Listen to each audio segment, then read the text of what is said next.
ហេតុអ្វីបានបណ្ឌិតបញ្ចេញមតិមិនបានខ្ញុំឃើញគេនាំគ្នារករឿងមិនឈប់មិនឈរចៅចង់និយាយពីបណ្ឌិតម្នាក់ដូចឈ្មោះញ៉ាល់រដ្ឋាខ្ញុំមិនបន្ទោសទេតែវេទិកាដែលក្មួយសុកទូចរៀបចំនឹងគួរណាស់តែ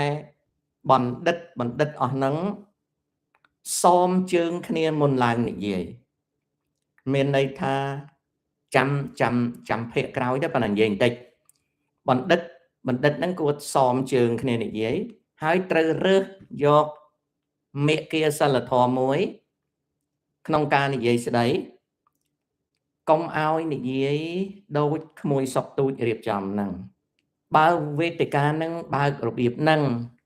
កំហុសវាធ្លាក់ទៅលើក្មួយសុកទូចវាមិនមែនជាប់គុកអ្នកប្រាជ្ញទេជាប់គុកទាំងសុកទូចទៀតហើយសុកទូចត្រូវទទួលខុសត្រូវលើអាវេទិកាហ្នឹងពីព្រោះ tone of speaking ទម្ងន់ហើយនឹង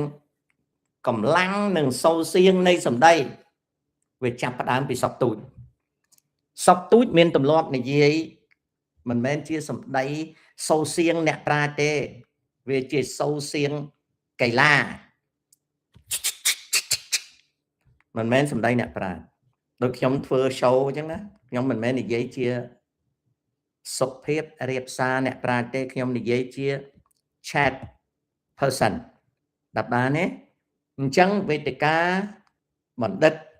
វាចាប់ផ្ដើមពីក្មួយសុកទូចដែលមាន speaking attitude មានអរិយាប័ត្រនៃភាសាដល់អញ្ចឹងទៅ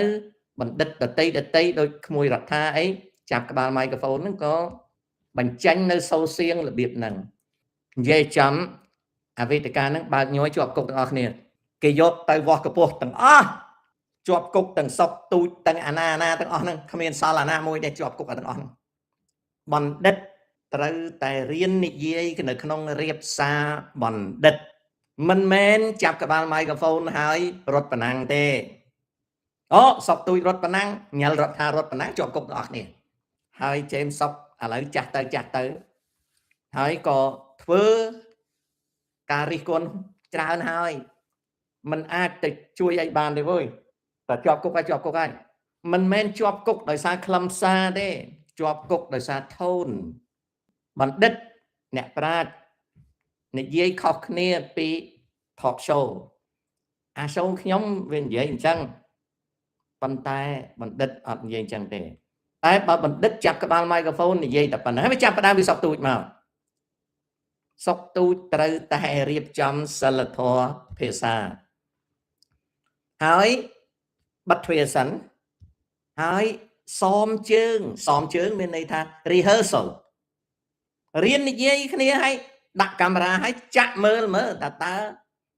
អ្នកប្រាជ្ញមួយដែលចាប់ microphone ហ្នឹងរត់ប៉ុណ្ណឹងគ្នាឬក៏បញ្ចេញមតិអ្នកប្រាជ្ញបើរត់ប៉ុណ្ណឹងគ្នាជាប់គុកទាំងអស់ហ្នឹងពីព្រោះអ្នកដឹកនាំខាងលើស្ដាប់អត់មានពេលស្ដាប់ទេនៅកម្ពុជាសម្បូរមានអ្នកtrollឲ្យលិចtrollឲ្យកើតជាប់គុកtrollឲ្យកើតជាប់គុកប្រយ័ត្ននាំគ្នាទៅបើករាជបណ្ឌិតសភាកម្ពុជានៅព្រៃសរទាំងអស់ទាំងប្រធានទាំងអីហ្នឹងជាប់គុកទាំងអស់ហ្នឹងដោយសារអីពេលនិយាយអត់មានគិតពីអ្នកស្ដាប់ទេគិតទៅពីរត់ប៉ុណ្ណឹងគ្នាឲ្យចុយតម្រាយចាប់ microphone ទុំតាំងស្អីណាណែបណ្ឌិតណាបណ្ឌិតមិនមែនដូចលោកសង្ឃពេលនៅពោះគេហៅលោកគេថ្វាយអង្គមតែបើសឹកទៅវិញអត់មានណាថ្វាយអង្គមប៉ុន្តែបណ្ឌិតទោះបីធ្វើស្រែក៏នៅគេហៅលោកបណ្ឌិតដែរមិនមែនសម្ដីអ្នកប្រាជ្ញទេ It is not the speech of educated wise men ហើយដល់ប្រធានរាជបណ្ឌិតសភាកម្ពុជាចេញមករត់ប៉ុណ្ណឹងហ្មងអ្នកប្រាជ្ញដទៃទៀតទៅរត់ប៉ុណ្ណឹងជាមួយបណ្ឌិតសុកទូចរត់លេចរត់កើតជាប់គុកមកគ្នា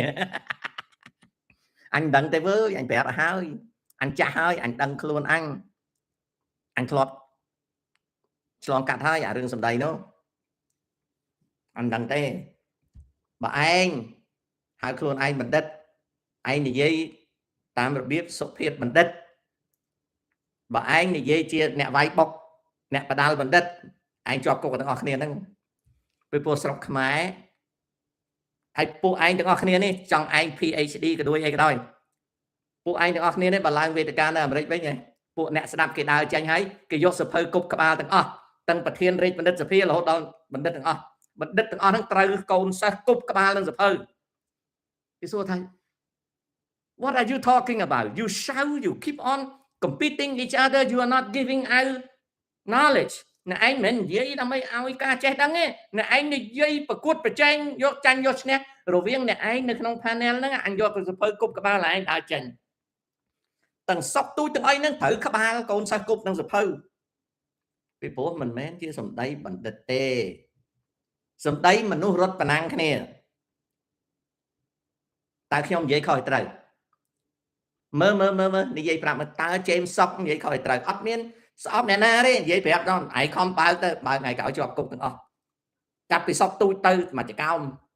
តម្រងជូគេដេញក្បាលចោលទាំងអស់និយាយឲ្យវាចេះស្ដាប់ឥឡូវបងប្អូនខ្ញុំសួរតើខ្ញុំអធិប្បាយនឹងត្រូវអ្នកប្រាជ្ញអស់ហ្នឹងមិនមែនចាប់ក្បាលមីក្រូហ្វូននិយាយនៅក្នុងរៀបសារអ្នកប្រាជ្ញឲ្យអ្នកស្ដាប់ចេះដឹងទេគឺចង់បញ្ចេញថ្មីដៃថាអញនិយាយលយជាងអាមួយនោះអញនិយាយលយជាងអានេះណាអាទូចចាប់ក្បាលមីក្រូហ្វូនអាធំចាប់ក្បាលមីក្រូហ្វូនថាអញគ្រាន់បើជាងអាទូចអញញ៉ាល់ចាប់ក្បាលមីក្រូហ្វូនចង់ឈ្នះអាខ្ញុំអារដ្ឋាចាប់ក្បាលមីក្រូហ្វូនចង់ឈ្នះអារដ្ឋាម្នាក់បញ្ចេញទស្សនៈដូចទៅបាញ់គ្នាអញ្ចឹងដល់ពេលឡូឡាខ្លាំងពេកទៅវាបែកមីក្រូហ្វូនអាអ្នកយកទៅត្រូលក្រៅនេះ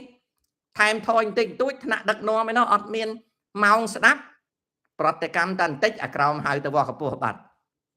នៅមិននៅអារាជបណ្ឌិតសភាកម្ពុជាហ្នឹងវារើទៅព្រៃសហើយអាវេទិកាហ្នឹងណារៀបមិនដែលត្រូវទេ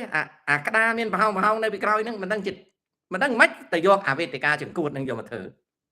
ហើយអ្នកស្ដាប់ហ្នឹងអត់មានយកចំណេះដឹងអីទេគឺទះដៃដើម្បីអបអរនឹងការរត់ប្រណាំងសួរមើលបើកវេទិកាអ្នកប្រាជ្ញហ្នឹងអាអ្នកស្ដាប់នៅចេះអី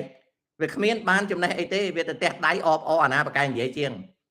ប៉ុន្តែពេលមានមួយគេចាប់ដាក់គុកអាអ្នកដតីហ្នឹងវាបាត់មកអស់ហើយខ្មែរយើងបកែណាសំមុខវាហើយវាអញ្ចឹងបានវាជាប់គុកចាំមើលណាឲ្យតែមានអាណាមួយគេចាប់ដាក់គុកអាអ្នកដតីអត់ដែលជួយការពារទេអន្តថា